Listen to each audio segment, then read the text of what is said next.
Assalamualaikum warahmatullahi wabarakatuh. Kembali lagi dengan kami Muhammad Khairul Huda, mahasiswa PJJ PAI kelas A13 dalam mata kuliah pengantar teknologi informasi. Di sini kami akan menjelaskan tentang LMS, Learning Management System.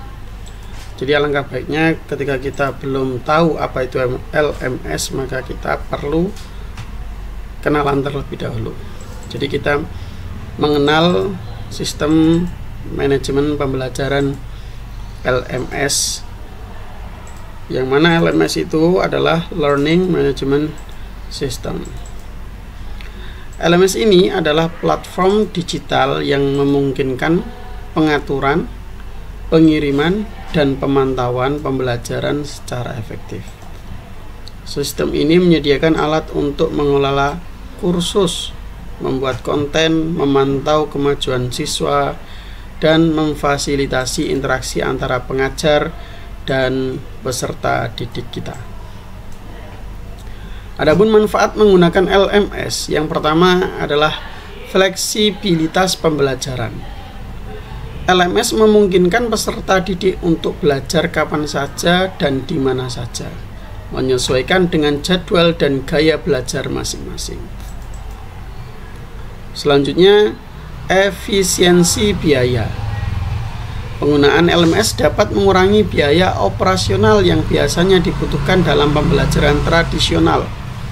Kalau kita pahami pembelajaran tradisional, yaitu adalah ketika kita di dalam kelas, kita membutuhkan ruang kelas, membutuhkan bangku dan kursi, membutuhkan papan tulis, dan lain sebagainya. Ketika kita menggunakan LMS, maka tidak harus menggunakan atau menyediakan ruangan terlebih dahulu, tidak harus menyediakan papan tulis terlebih dahulu, tapi kita bisa menggunakan fasilitas tersebut. Selanjutnya, kemudahan akses konten. LMS memungkinkan peserta didik untuk mengakses materi pembelajaran dengan mudah melalui berbagai perangkat seperti komputer, tablet, ataupun smartphone. Ya, kita tahu semuanya bahwasanya tidak sedikit manusia di dunia ini yang tidak menggunakan smartphone. Jadi itu lebih memudahkan ketika saat ini menggunakan LMS untuk pembelajaran. Selanjutnya adalah analitik dan pelaporan.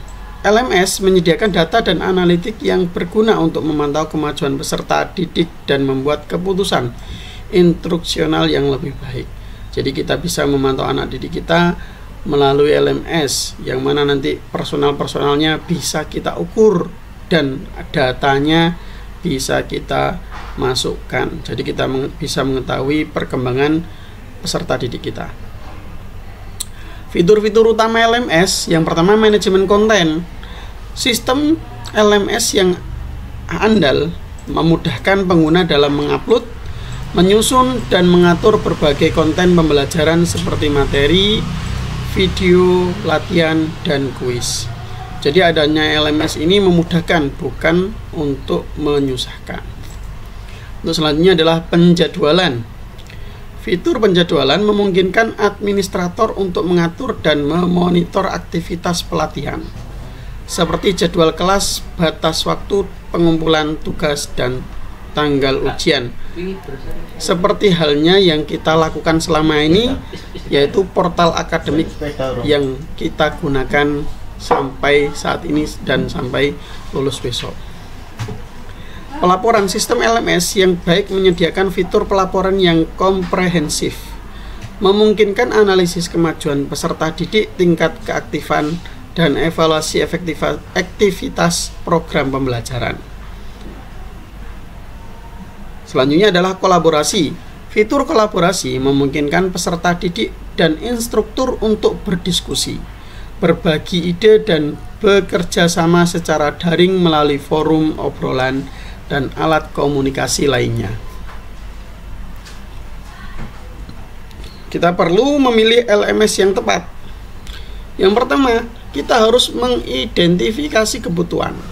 Pahami kebutuhan organisasi Anda, pahami kebutuhan lembaga Anda, baik dari segi fitur, integrasi, skalabilitas, dan kemudahan penggunaan. Hal ini akan membantu kita memilih LMS yang sesuai.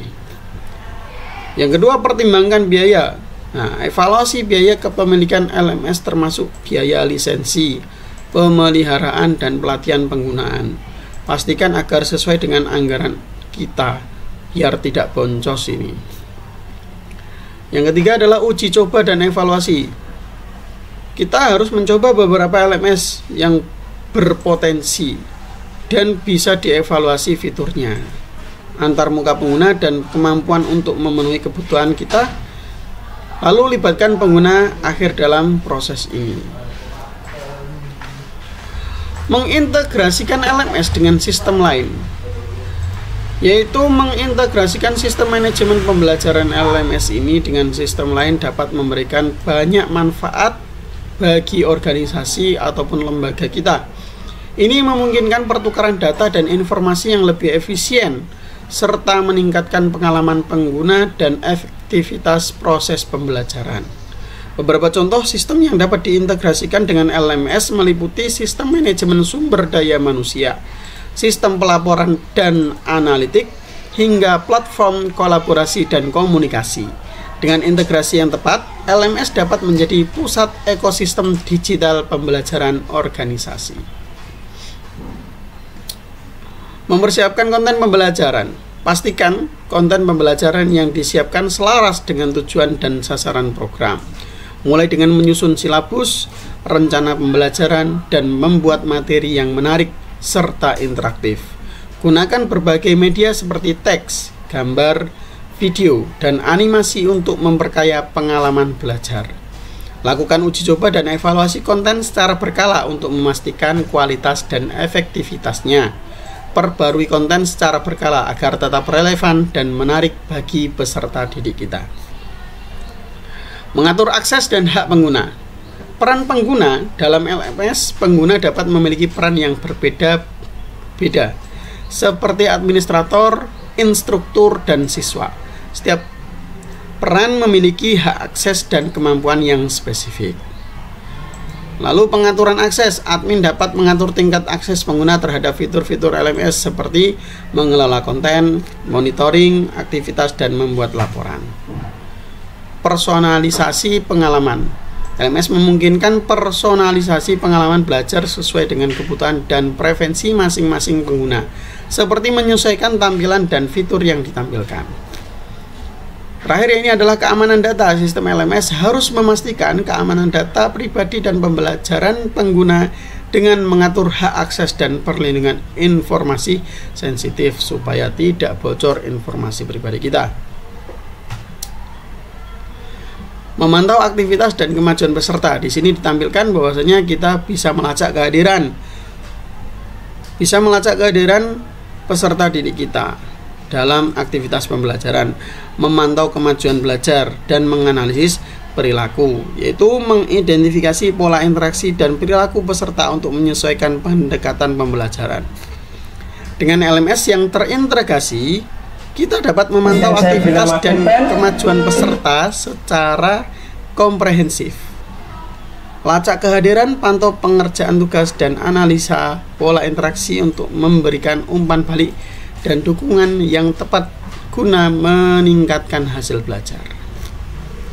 Lalu menganalisis data dan membuat laporan. LMS menyediakan fitur analitik yang memungkinkan administrator, instruktur, dan manajer untuk menganalisis data pembelajaran secara mendalam. Dengan fitur ini, pengguna dapat memantau aktivitas, kemajuan, dan hasil belajar peserta didik.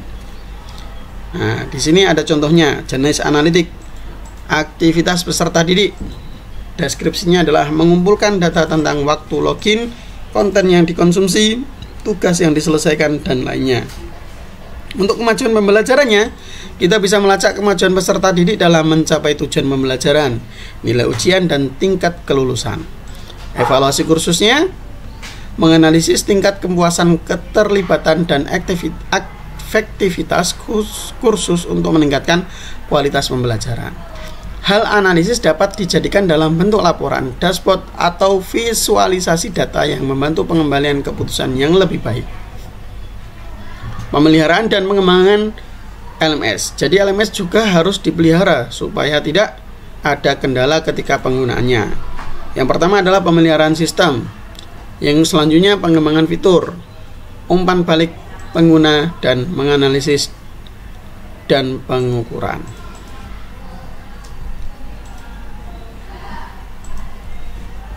Mungkin itu yang dapat kami sampaikan, kurang lebihnya mohon maaf. Sekian, assalamualaikum warahmatullahi wabarakatuh.